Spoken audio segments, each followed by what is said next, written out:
Per il gruppo dei Verdi, la parola all'onorevole Philippe Lamberts. Merci, Monsieur le Président. Il est bon que la France soit de retour. Ça fait vraiment trop longtemps que son siège européen était physiquement occupé, mais politiquement vide.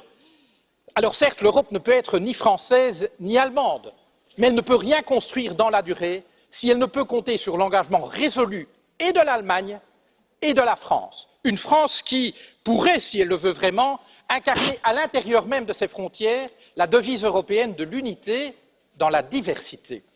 Monsieur le Président, l'ambition que vous dessinez pour l'Europe recoupe en de nombreux points les combats que nous, régionalistes et écologistes, menons de longue date. Nous sommes convaincus, comme vous, que les Européens doivent agir ensemble s'ils veulent relever les défis de ce siècle. Là se trouve la clé de notre véritable souveraineté. Nous partageons votre volonté de construire une union politique qui redonne la parole aux citoyens. Ils doivent être au cœur du projet européen, pas à la marge. Comme vous, nous voulons donner un avenir à notre monnaie commune et ceci exige, oui, un budget robuste d'investissement. Cela exige une garantie commune des dépôts bancaires, mais aussi la fin de la concurrence fiscale et du dumping social. Enfin, nous sommes avec vous pour affirmer Make our planet great again. Nous le savons, vous le savez, l'Europe doit être à l'avant-garde de la transition écologique, à commencer par son budget qui doit en être l'instrument. L'écologie est la clé de notre prospérité. Monsieur le Président, ce que vous souhaitez pour l'Europe, vous affirmez que la France doit commencer elle-même à le faire dès aujourd'hui. Votre action en France raconte une toute autre histoire, une histoire qui met à mal la devise de votre pays, liberté, égalité, fraternité. Où est la liberté? Lorsque vos citoyens peuvent être surveillés, assignés à résidence et perquisitionnés sur de simples soupçons de la police. Où est la liberté lorsque des policiers armés débarquent au petit matin pour arrêter un groupe de jeunes dont le seul tort serait d'avoir occupé pacifiquement un chantier? Ma fille en était. Elle fut emmenée devant son fils de 2 ans, loin de chez elle pour subir pendant toute une journée un interrogatoire. Dans votre France, l'état de droit garant de nos libertés s'éloigne jour après jour. Liberté, égalité. Où est-elle l'égalité lorsque vous imposez toujours plus de précarité aux travailleurs alors qu'en même temps, vous faites des cadeaux fiscaux aux plus riches, ceux que vous aimez appeler les premiers de cordée? Votre foi en eux est inébranlable, mais voyez-vous, ce qui définit la cordée, Monsieur Macron, c'est la corde. C'est elle qui permet d'adapter la vitesse du premier de cordée aux besoins du groupe. C'est elle aussi qui empêche les derniers de cordée de tomber au ravin. Mais dans nos sociétés, Monsieur le Président, cette corde n'existe plus. Les riches s'enrichissent, les classes moyennes stagnent et se précarisent, et les plus fragiles sont abandonnés à leur sort. Liberté, égalité, fraternité. Est-ce au nom de la fraternité que vous vendez des armes à des régimes qui les retournent contre leur propre population ou contre leurs voisins?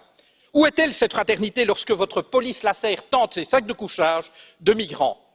Procédures expéditives, recours non suspensifs, détentions administratives, voilà les ingrédients de votre projet de loi sur l'asile et l'immigration. Contenir et refouler plutôt qu'accueillir des êtres humains en exode forcé. Liberté, égalité, fraternité, au pays de l'accord sur le climat, je rajouterai un 4e terme, durabilité. Vous dites vouloir la taxe carbone, la fin du glyphosate, la fin des voitures diesel, bravo. Mais vous restez en même temps un ardent promoteur des traités actuels de libre-échange et pire encore du nucléaire. Alors, vous avez permis, contrairement à votre prédécesseur, l'adoption par l'Union européenne d'une définition totalement laxiste des perturbateurs endocriniens. Alors, vous avez eu le courage de mettre un terme à ce projet insensé d'aéroport à Notre-Dame-des-Landes, mais c'est pour, dans la foulée, écraser dans la violence les projets de celles et ceux qui inventent depuis des années une manière différente de vivre. Monsieur le Président, un livre vous dit philosophe. Il affirme qu'aucun de vos mots n'est le fruit du hasard.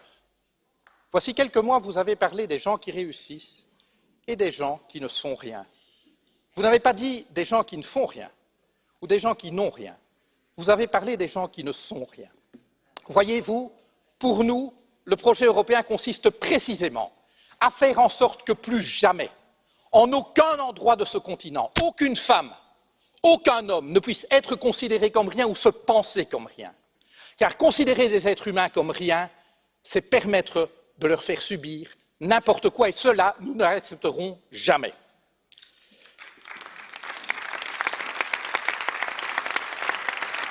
Monsieur le Président, vous avez pris coutume d'offrir à vos hôtes de marque un cadeau. Permettez-moi de faire de même. Je vous offre cette corde d'escalade, symbole de la cordée à laquelle vous semblez tenir. Je vous dirai ceci.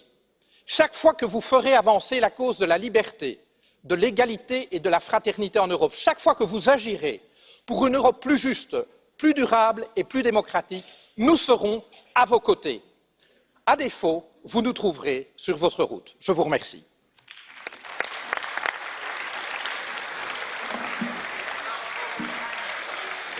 Per il gruppo confederale della sinistra unitaria europea sinistra verde nordica la parola all'onorevole Patrick Leyarick. Monsieur le Président de la République, bienvenue.